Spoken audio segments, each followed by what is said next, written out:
R K classes में आपका स्वागत है। इससे पहले हम लोग सुप्रीम कोर्ट के बारे में पढ़ रहे थे। हम लोग इससे पहले सुप्रीम कोर्ट के बारे में जाने कि सुप्रीम कोर्ट के जजों की नियुक्ति कैसे होती है, उनकी योग्यताएं क्या क्या है, या उनके पद से उनको कैसे हटाया जा सकता है, उनको मासिक वेतन कितना मिलता है। अब हम लोग सुप्रीम कोर्ट के कुछ क्षेत्राधिकार के बारे में जानेंगे। हम लोग आर्टिकल 126 को जानने की कोशिश करते हैं। अब हम लोग समझते हैं आर्टिकल 126 में क्या बताया गया है। इसे बताया गया है कि मान लीजिए चीफ जस्टिस ऑफ इंडिया कुछ दिनों की छुट्टी पर गए हैं, तब उनके रिक्त स्थान को भरने के लिए राष्ट्रपति किसी भी वरिष्ठ यानी कोई भी सीनियर जज को कार्यवाहक चीफ जस्टिस ऑफ इंडिया बना देते हैं। कार्यवाहक चीफ जस्टिस ऑफ इंडिया बना देते हैं, कार्यवाहक कुछ समय के लिए। इसके बाद हम लोग समझते हैं आर्टिकल 127। इसके बाद हम लोग क्या समझेंगे? आर्टिकल 127। आर्टिकल 127 में कहा गया है, इसके में कहा गया एडहॉक जज के बारे में। एडहॉक जज क्या होता है? इसको हम लोग हिंदी में कहते हैं, क्या कहते हैं? तदर्थ न्यायाधीश। मान लीजिए वो तो हम लोग पढ़े कि चीफ जस्टिस ऑफ इंडिया का मान लीजिए पद खाली होगा, तब वो कहीं घूमने गए हैं, तब मान लीजिए वो छुट्टी लिए हैं तब। लेकिन अगर ये 33 अदर्स जो जज है, 33 जो अदर्स जज है, अदर्स जो न्यायाधीश है, मान लीजिए उनमें से किसी का पद खाली हो या उनका पद खाली हो, 2 4 5 6 कोई पद खाली हो सकता है, तब क्या होगा? तब जो है चीफ जस्टिस ऑफ इंडिया राष्ट्रपति के से परामर्श लेकर, चीफ जस्टिस ऑफ इंडिया राष्ट्रपति से परामर्श लेकर किसी भी हाई कोर्ट से जज मंगवा सकते हैं, नियुक्त कर सकते हैं। लेकिन उस हाई कोर्ट के जज से परामर्श लेने के बाद, यानी उस हाई कोर्ट के जो चीफ जस्टिस होंगे उनसे परामर्श लेने के बाद, अगर वो दे देते हैं, वो बोलते हैं ठीक है, तब वो एडहॉक जज की नियुक्ति हो जाएगी। अब हम लोग समझते हैं आर्टिकल 128। आर्टिकल 128 इसमें सेवानिवृत्त न्यायाधीशों के बारे में बताया गया। मान लीजिए कि किसी हाई कोर्ट से जज नहीं मिले, तब क्या होगा? तब सुप्रीम कोर्ट में तो जज चाहिए ही चाहिए। तो जो जज रिटायर हो गए हैं, उनको कार्यभार संभालने के लिए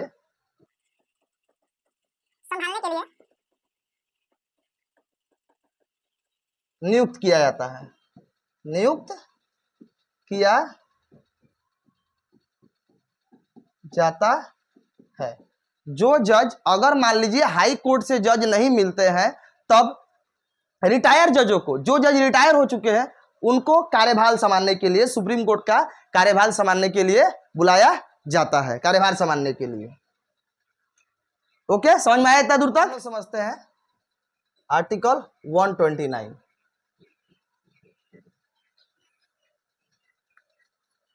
इसमें कहा गया है कि सर्वोच्च न्यायालय का अभिलेख होना, सर्वोच्च न्यायालय का अभिलेख होना, यानी कि सुप्रीम कोर्ट जो है, इनका जो फैसला होगा, सुप्रीम कोर्ट का जो फैसला होगा वही सर्वमान्य होगा। यानी इनके जो अधीनस्थ न्यायालय होंगे, यानी कि हाई कोर्ट, डिस्ट्रिक्ट कोर्ट, वो लोग इनके फैसले को मानेंगे। अगर वो इस फैसले को नहीं मानते हैं तो उन पर कानूनी कार्रवाई होती है। जैसे मान लीजिए किसी अपराध के लिए किसी व्यक्ति को सुप्रीम कोर्ट अगर 1 साल की सजा देता है, तो हाई कोर्ट उस व्यक्ति को 1 साल की ही सजा देगा। 2 साल की नहीं दे सकता है। अब हम लोग समझते हैं आर्टिकल 130। अब हम समझते हैं आर्टिकल 130। 130 में कहा गया है कि सुप्रीम कोर्ट दिल्ली में स्थित है, दिल्ली में स्थित है, सुप्रीम कोर्ट दिल्ली में स्थित है। यदि चीफ जस्टिस ऑफ इंडिया चाहे, चीफ जस्टिस ऑफ इंडिया चाहे तो सुप्रीम कोर्ट के अन्य शाखाएं अदर्स राज्यों में खोल सकते हैं, खोल सकते हैं। सुप्रीम कोर्ट जो है वो दिल्ली में स्थित है, लेकिन अगर चीफ जस्टिस ऑफ इंडिया चाहे तो सुप्रीम कोर्ट के अदर्स शाखाएं अन्य राज्यों में वो खुलवा सकते हैं, लेकिन राष्ट्रपति के परामर्श पर। लेकिन अभी तक तो ऐसा हुआ नहीं है, सुप्रीम कोर्ट दिल्ली में ही है। समझते हैं आर्टिकल 131। इसमें कहा गया है कि कुछ मामले केवल सुप्रीम कोर्ट में ही आते हैं।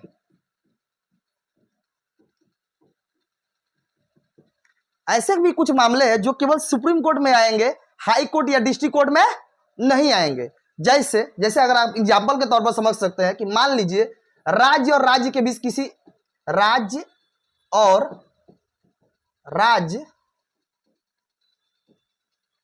के बीच किसी मामले में विवाद हो गया, राज्य और राज्य के बीच किसी मामले में विवाद हो गया, तो इस प्रकार के केस सिर्फ सुप्रीम कोर्ट में ही आ सकते हैं। इस प्रकार के केस सिर्फ कहां आएंगे? सुप्रीम कोर्ट में आ जाएंगे। या मान लीजिए राज्य और केंद्र के बीच विवाद हो गया, ऐसा हो ही सकता है, कोई बड़ा बात नहीं है। राज्य और केंद्र के बीच अगर विवाद हो जाता है तो इस प्रकार के मामले भी केवल सुप्रीम कोर्ट में ही आते हैं। इस प्रकार के मामले हाई कोर्ट या डिस्ट्रिक्ट कोर्ट में नहीं जाते हैं। अब हम लोग समझते हैं अपीलीय क्षेत्राधिकार। अपीलीय क्षेत्राधिकार, अपीलीय क्षेत्राधिकार। अपीलीय क्षेत्र का अधिकार क्या होता है कि हम सुप्रीम कोर्ट में अपील कर सकते हैं। मान लीजिए आर्टिकल 132 कहता है कि संवैधानिक मामलों में हम सुप्रीम कोर्ट में अपील कर सकते हैं। उसके बाद आर्टिकल 133 कहता है दीवानी मामलों में हम सुप्रीम कोर्ट में केस कर सकते हैं या अपील कर सकते हैं। आर्टिकल 134 कहता है फौजीदारी मामलों में हम अपील कर सकते हैं। संवैधानिकता मतलब आप समझते ही होंगे, संविधान से रिलेटेड। लेकिन दीवानी का मतलब होता है, जैसे मान लीजिए कि कोई जगह का लफड़ा हो गया, कोई जायदाद के लेकर झगड़ा हो गया, मान लीजिए पैसा से रिलेटेड झगड़ा हो गया, तो इस तरह के मामले दीवानी मामले कहलाते हैं। और मान लीजिए कोई क्रिमिनल केस है, क्रिमिनल केस में कोई किसी का मर्डर कर दिया, कोई किसी को मार दिया, पीट दिया, तो इस प्रकार के मामले जो है वो फौजीदारी मामले कहते हैं। बस इतना ही आसान में समझिए। तो मान लीजिए कोई केस लड़ रहा था हाई कोर्ट में, लेकिन हाई कोर्ट जब उसको जजमेंट दिया तो वो हाई कोर्ट से जजमेंट से संतुष्ट नहीं है, तो वो क्या कर सकता है? सुप्रीम कोर्ट में अपील कर सकता है। ये उसका अधिकार है। आर्टिकल 132, आर्टिकल 133 और आर्टिकल 134 ये बताता है। समझ में आया होगा? आर्टिकल 137, आर्टिकल 137 क्या कहता है? ये कहता है आर्टिकल 137 कि मान लीजिए सुप्रीम कोर्ट कोई फैसला सुनाया होगा और वह फैसला पर अपना वो क्या कर सकता है, पुनः विचार कर सकता है। सुप्रीम कोर्ट अपने फैसले पर पुनः विचार कर सकता है। मान लीजिए उसको ऐसा लग रहा होगा सुप्रीम कोर्ट को कि ये फैसला ठीक ठाक नहीं है, और वो क्या कर सकता है, पुनः विचार भी कर सकता है और उसे बदल भी सकता है। मतलब कि अपने फैसले पर पुनः विचार करना, पुनः विचार अपने फैसले पर पुनः विचार करना, या उसको परिवर्तित भी कर देना, परिवर्तित कर देना। ये आर्टिकल 137 बताता है हम लोग को। आर्टिकल 138, अब हम क्या समझेंगे, आर्टिकल 138। आर्टिकल 138 कहता है कि संसद अगर चाहे तो वह कानून बनाकर, संसद अगर चाहे तो वह कानून बनाकर सुप्रीम कोर्ट के शक्तियों को बढ़ा सकती है। संसद अगर चाहे तो वह कानून बना के क्या कर सकती है, सुप्रीम कोर्ट के शक्तियों को बढ़ा सकती है। लिख देते हैं हम, संसद अगर चाहे तो वह विधि यानी कानून ही होता है, विधि बनाकर सुप्रीम कोर्ट के शक्तियों को बढ़ा सकती है। आई होप आप लोगों को समझ में आया होगा। उसके बाद हम लोग समझते हैं